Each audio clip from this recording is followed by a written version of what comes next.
Chapter 23 Documentation. Every patient in the hospital setting requires a complete head to toe physical examination upon admission, but does not require any subsequent head to toe physical exams every day. From there, we can begin to build on that initial head to toe and employ more focused assessments. When looking at the outline of that basic assessment, the sequence can be applied to medical, surgical, or even step down care units. For intensive care setting, additional assessments may be necessary, again, based on things like the patient's acuity, any life saving equipment that may be in use. And each assessment must then be specialized to each adult, to each individual patient. When documenting the health history sequence, on your way into the room, note and verify that necessary markers or flags are in place at the door. Things like latex allergies, fall precautions, any isolation precautions that may be needed. Once in the room, again, perform hand hygiene.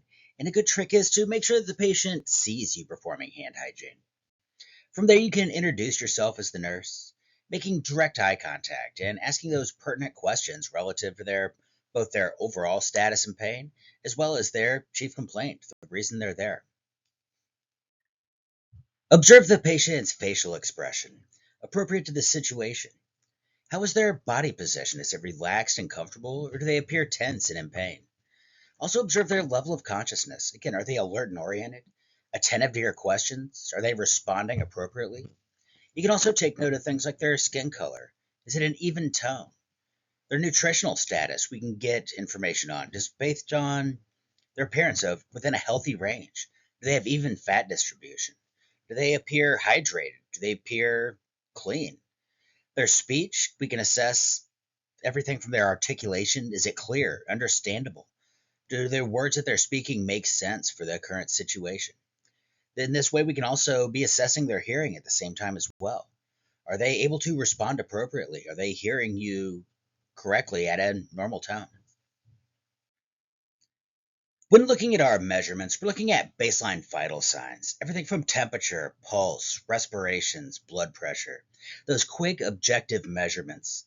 We can combine that with our pulse ox, as well as, again, that pain that is a vital sign, rated on a level of 1 to 10 for our verbal patients.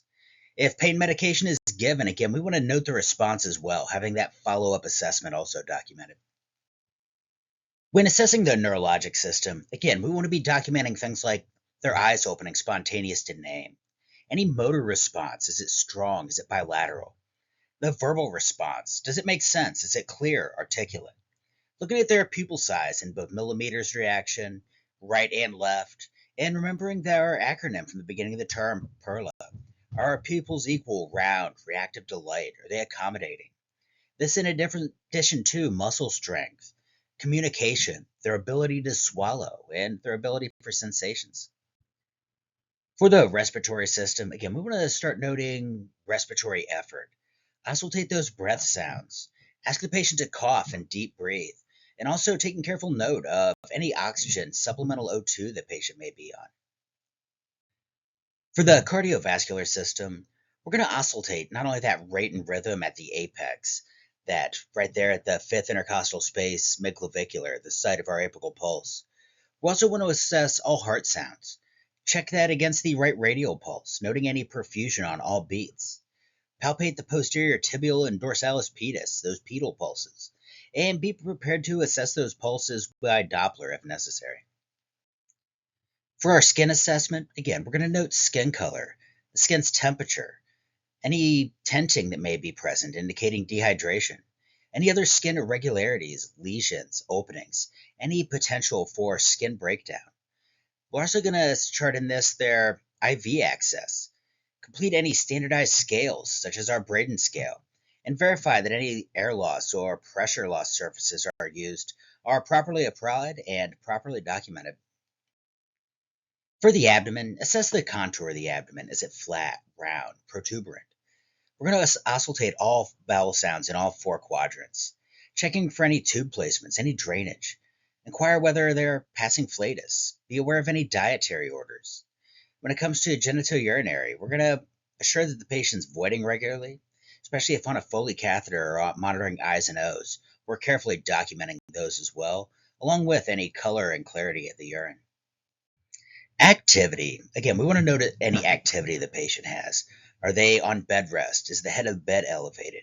This is also where we're going to document any sequential compression devices, SCDs that are ordered.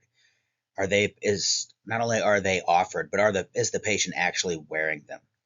Note any assistance the patient needs to transfer, and complete any standardized scales again per protocol to quantify that falls risk. Some of our common exam findings that require immediate follow up. We're looking at things like a blood pressure above 160 systolic or below 90, a temperature above 100 degrees Fahrenheit, respirations below 12 or above 25, oxygen saturation below 92, or again, that urine output below 30 an hour or below 240 for 8 hours. When looking at that EHR, that electronic health record, again, this is a comprehensive record of patient information that's going to be used by every member of the healthcare team. We're not going to necessarily include billing and scheduling systems, but it's going to be primarily focused on patient information. For patient safety, again, that meaningful use of the EHR includes physician order entry, clinical decision support to help increase patient safety and quality of care, providing timely updates and allowing for communication of information, and using that computer physician order entry, where that physician's orders are electronically sent, electronically documented. This, combined with barcode scanners, have gone a long way to improve patient safety. And finally, for our last slide, again, documentation. We've got that standardized system, SBAR, standing for situation, providing that specific patient information relative to their chief complaint, their current issue. The patient's background, providing context for that issue. The nurse's current assessment or their interpretation of the current data, the current signs and symptoms. And finally, recommendation, our expected orders, our expected course of treatment. But anyway, that's all we got for this chapter. I'll see you in the next slides.